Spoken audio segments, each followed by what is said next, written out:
The letter came on a Tuesday, tucked between a pizza coupon and a water bill, and it had my name on it in bold black letters. Final notice of collection. I remember standing in my kitchen in Hartford, Connecticut, holding that envelope like it might bite me, because I didn't owe anyone money. I paid my bills on time.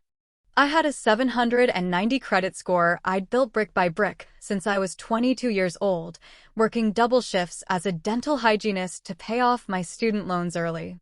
So when I opened that letter and saw a balance of $14,300 owed on a Nordstrom credit card I never opened, my hands started shaking before my brain even caught up to what I was reading.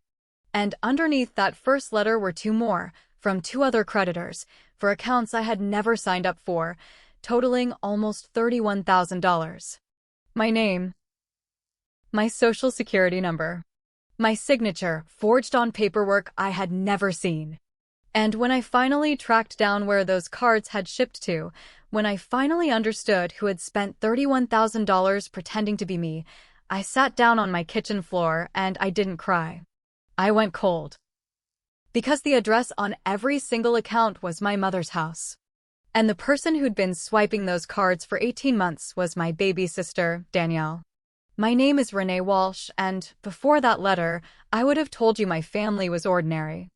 Not perfect, but ordinary in the way most families are, full of old arguments nobody quite lets go of and love that shows up sideways instead of head-on. I'm 34. I grew up in a small house in Manchester, Connecticut, the older of two daughters, and from the time I could talk I understood my role in that house without anyone having to explain it to me. I was the responsible one. My sister Danielle, for years younger, was the sensitive one, the sweet one, the one my mother, Carol, hovered over like Danielle might shatter if the wind blew wrong. It wasn't that my mother didn't love me. She did, in her own way. But love in our house was rationed differently depending on who needed it more, and my mother had decided a long time ago that Danielle needed more. I want to be fair here, because this isn't a story about a monster. My mother is 61 years old. She raised two girls mostly alone after my father left when I was 11, and she worked two jobs to keep a roof over our heads. She is, in many ways, a good woman who made a catastrophic decision, and understanding why she made it is part of what made this whole thing hurt so much. Danielle struggled. She always had. She dropped out of community college twice, went through a divorce in her mid-20s that left her with debt and a broken sense of herself, and every time she fell, my mother caught her. I used to catch her too, in smaller ways, lending her $300 here, covering a car payment there, because that's what family does, or so I believed. What I didn't know, what none of us knew until that letter arrived, was that somewhere along the way, my mother stopped asking me for help and started simply taking it. The first thing I did after I stopped shaking was call the credit card companies. I spent 4 hours on hold that first day, transferred between departments, repeating my social security number to strangers, explaining over and over that I had never opened these accounts. Each company had the same story. The applications had been submitted online 18 months ago, using my name, my social, and my old address, my childhood home, the house my mother still lived in on Birch Street. The physical cards had been mailed there. Someone had been making minimum payments just often enough to keep the accounts from immediately flagging as fraud, which meant someone had been managing this deliberately, carefully, for a year and a half, right under my nose. While I sat across from my family at Sunday dinners and Christmas mornings having absolutely no idea. I called my mother that same night. I remember pacing my apartment, phone pressed so hard against my ear it left a mark. I asked her, calm as I could manage, if she knew anything about credit cards being opened in my name. There was a silence on the other end that told me everything before she said a single word. It was the silence of someone deciding how much of the truth to hand over. Renee, honey, she finally said, I think we need to sit down and talk about this in person. That sentence alone told me this was worse than I'd imagined. I drove to Birch Street the next evening, my stomach in knots the entire way, replaying 18 years of family history, searching for a moment where this could have started, some crack I should have noticed. My mother met me at the door looking older than I remembered, her eyes red-rimmed like she'd already been crying for hours. She sat me down at the same kitchen table where I'd done my homework as a kid, and she told me that yes, she knew about the cards. Danielle had opened them. My mother had known for months. I asked her why. Why she hadn't told me the moment she found out. Why she hadn't stopped it. And what she said next is a sentence I will never forget as long as I live, because it revealed exactly how little my identity, my credit, my financial safety, had meant in the calculation my mother had been running in her head. She said, "Danielle needed help, and you weren't using your credit for anything big anyway. I thought we'd pay it back before you ever noticed." As if my credit score was a garden tool sitting unused in a shed, something communal, something that belonged to the family more than it belonged to me. As if $31,000 of debt attached to my social security number was a minor inconvenience rather than something that could follow me for the rest of my life, tank my ability to buy a house, buy a car, get approved for anything. I asked to see Danielle. My mother hesitated, and that hesitation was its own small mystery, a flicker of something she wasn't saying. She finally admitted Danielle was upstairs, had been avoiding coming down since I arrived. When Danielle finally came into the kitchen, she looked thinner than the last time I'd seen her, dark circles under her eyes, and instead of the apology I expected, she got defensive almost immediately.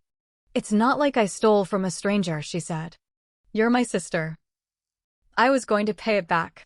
I asked her what the money had gone toward.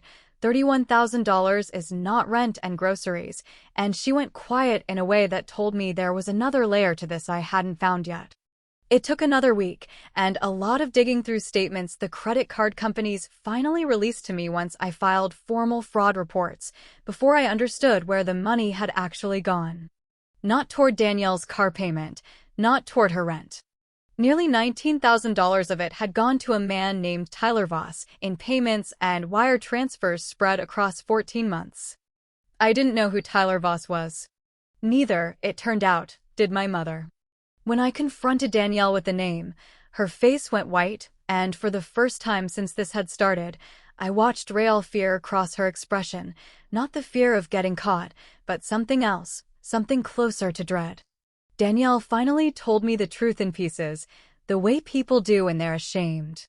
She had met Tyler online almost 2 years earlier, a man who told her he ran an import business and just needed short-term capital to unlock a shipment, then another shipment, then a customs fee, then a legal issue that required an emergency payment. Each excuse building on the last, the way these schemes always do. She had given him money from her own accounts first, drained her savings, maxed out her own 2 credit cards, and when those were gone and he kept asking, kept promising he'd pay her back double the moment the shipment cleared.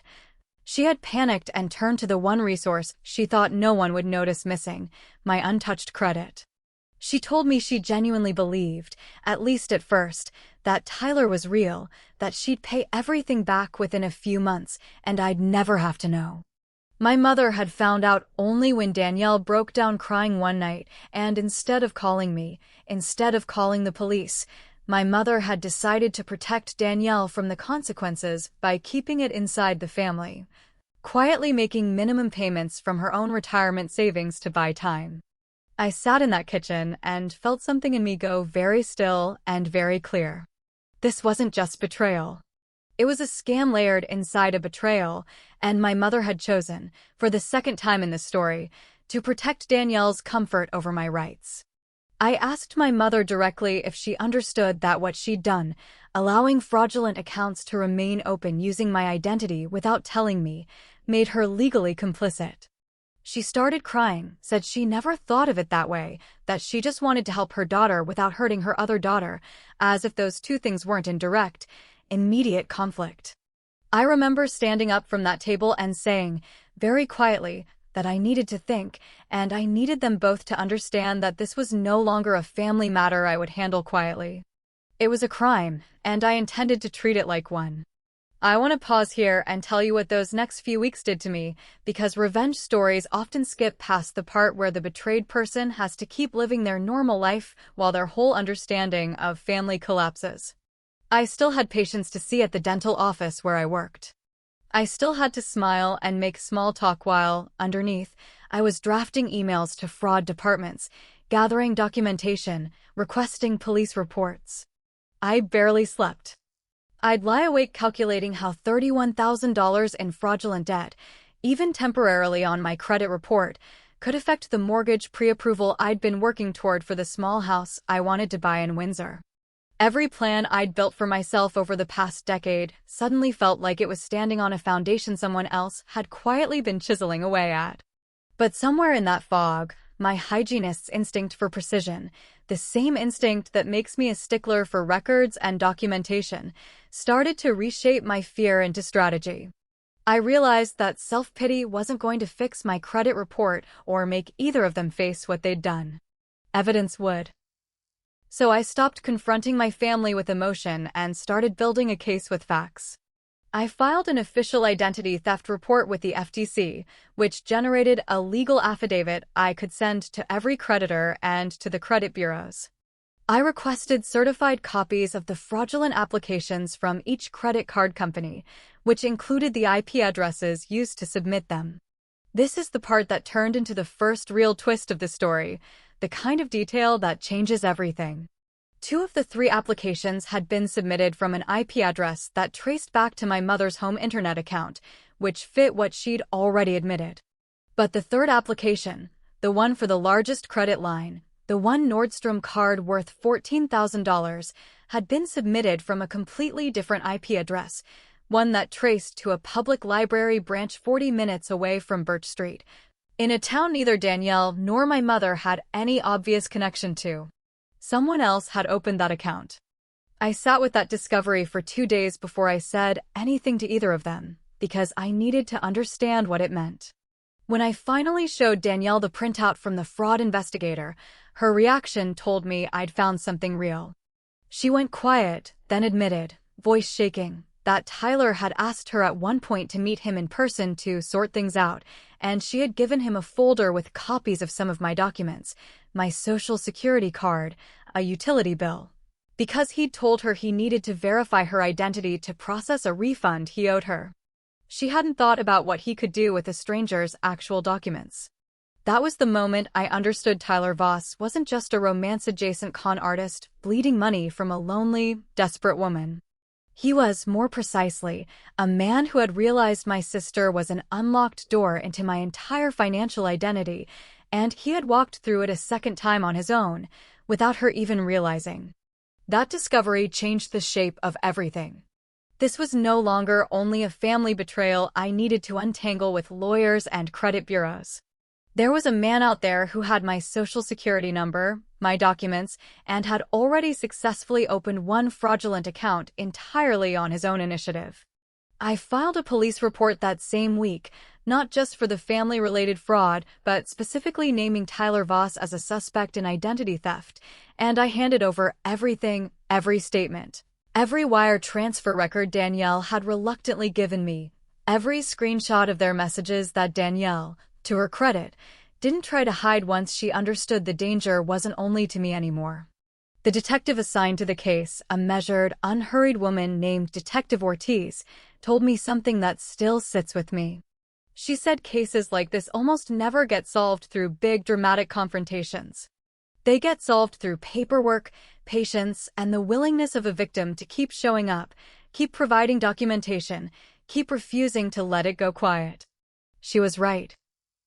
It took another 6 weeks of financial records, subpoenaed banking information tracing the wire transfers, and cross-referencing that library IP address with security camera footage from the branch. But eventually they identified Tyler Voss's real name, Marcus Renee Doyle, a 44-year-old man with 2 prior convictions in New Jersey for financial fraud, currently under 3 other names in 3 other states. Currently doing exactly this to at least 2 other women that investigators eventually found. I remember the day Detective Ortiz called to tell me they had enough to arrest him. I was standing in the break room at work, and I had to set down my coffee because my hands started shaking again, but this time it wasn't fear. It was something closer to vindication, the first real solid ground I'd felt under my feet in 2 months. He was arrested in Providence, Rhode Island, where he'd been running the same con on a 58-year-old widow, using a different alias entirely. When they searched his apartment, they found folders, actual paper folders, on at least 6 different women, mine among them, documents scanned and organized with an efficiency that made my skin crawl. My case, combined with the others, was enough for the district attorney to pursue felony identity theft and fraud charges that would eventually send him away for 4 years. But here's the thing about revenge stories that only focus on the outside villain. The man who scammed my sister wasn't the only person who owed me an accounting. My mother and Danielle still had to answer for what they did, separately from what Marcus Doyle had done, and that reckoning came slower, and in some ways it hurt more, because you can be furious at a stranger and still recover the next day. Family betrayal sits in your chest differently. Once the fraud affidavits went through, I was legally cleared of the debt itself.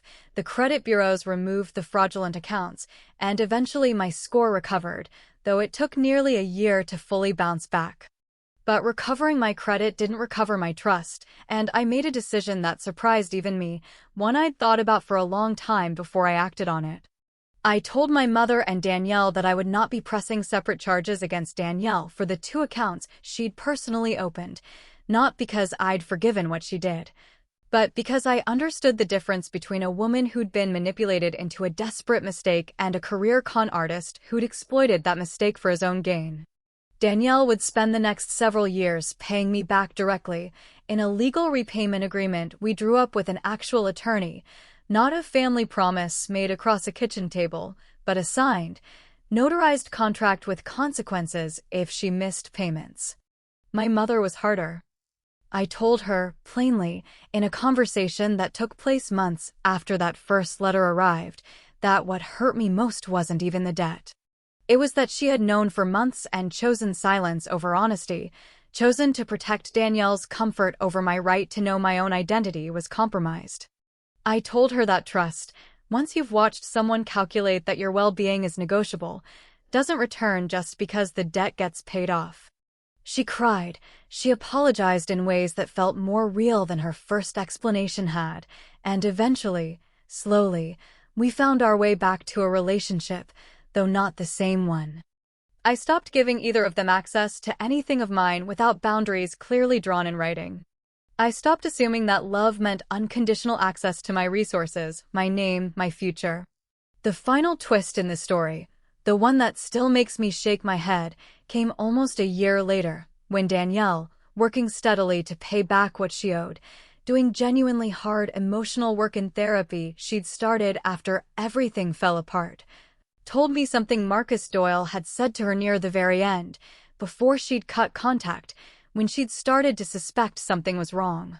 He'd told her, casually, almost as a joke, that family was always the easiest way in, because people protect the people they love faster than they protect themselves. He'd been right about my mother. He'd nearly been right about me too, if I'd let fear or guilt keep me quiet the way silence had almost swallowed this whole situation before it started. I bought that house in Windsor eventually, 14 months later than I'd planned, with a mortgage I qualified for on my own credit, rebuilt score and all.